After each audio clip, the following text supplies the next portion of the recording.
Bonjour et bienvenue dans cette vidéo, je suis Sébastien et je suis ravi de vous retrouver aujourd'hui pour une vidéo dans laquelle on va voir ensemble pourquoi vous devez absolument investir dans les petites villes et dans les villes moyennes et surtout pas dans les grandes agglomérations. Vous êtes prêts? Alors c'est parti!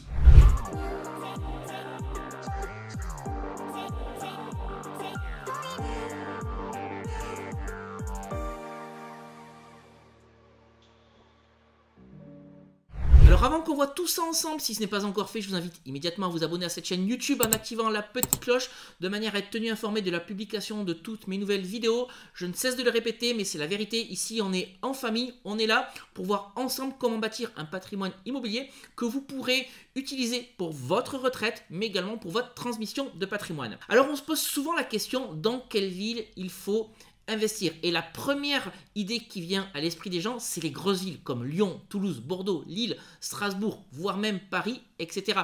etc.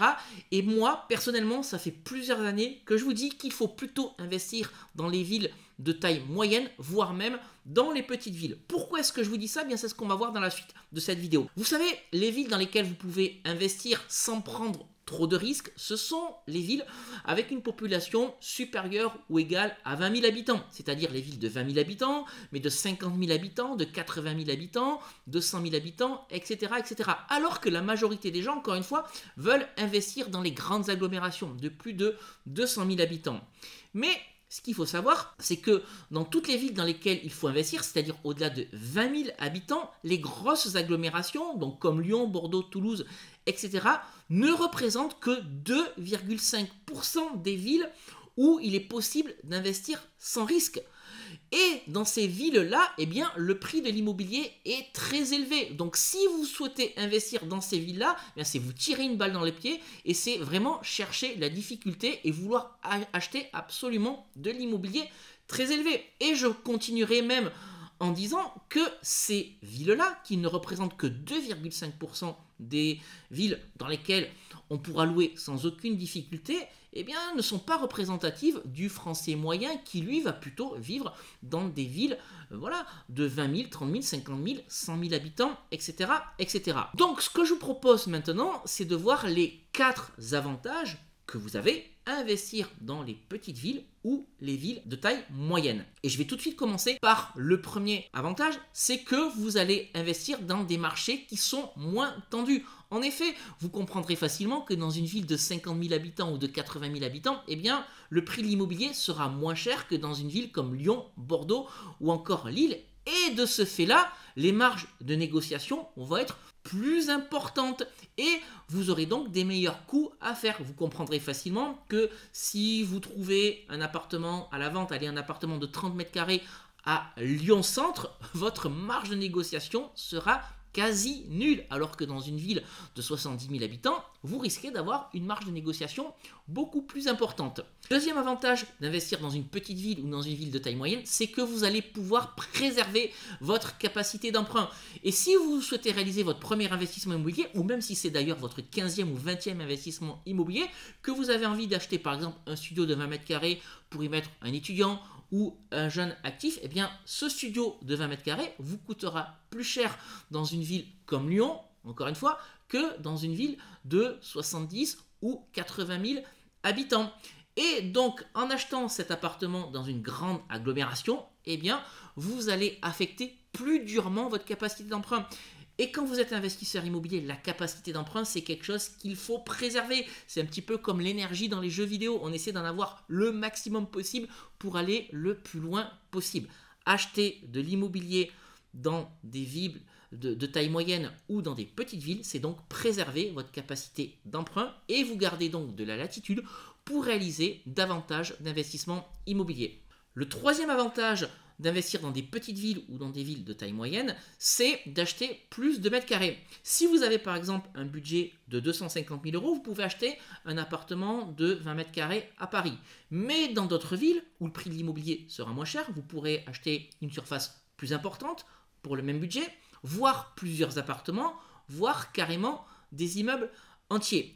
Et investir donc dans des villes de taille moyenne ou dans des petites villes, c'est donc diminuer le risque locatif.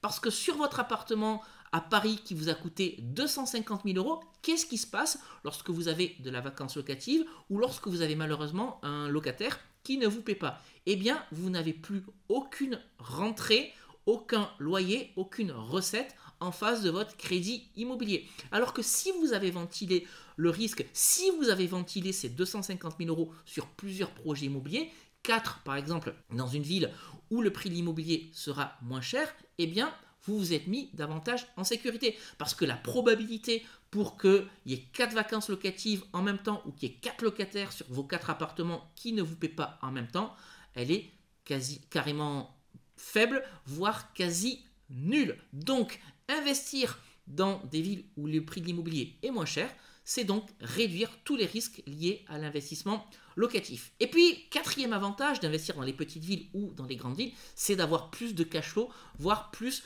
de rentabilité. Forcément, vous allez investir dans des marchés où l'immobilier est beaucoup moins tendu et donc ce sera beaucoup plus facile d'arriver à l'équilibre, voire même d'avoir du cash flow, parce que ce qu'on recherche bien entendu en tant qu'investisseur immobilier, c'est du cash flow. Et ce cash flow, vous pouvez l'oublier si vous investissez à Lille, à Bordeaux, à Strasbourg, à Paris, j'en parle même pas, ou encore à Toulouse. Le cash flow n'existe que dans les villes de taille moyenne ou encore les petites villes. Et si votre objectif, c'est de gagner de l'argent avec l'immobilier pour vous en faire des compléments de revenus, la bonne formule pour investir, ça va être les villes entre 20 000, 50 000 et jusqu'à 100 000 habitants.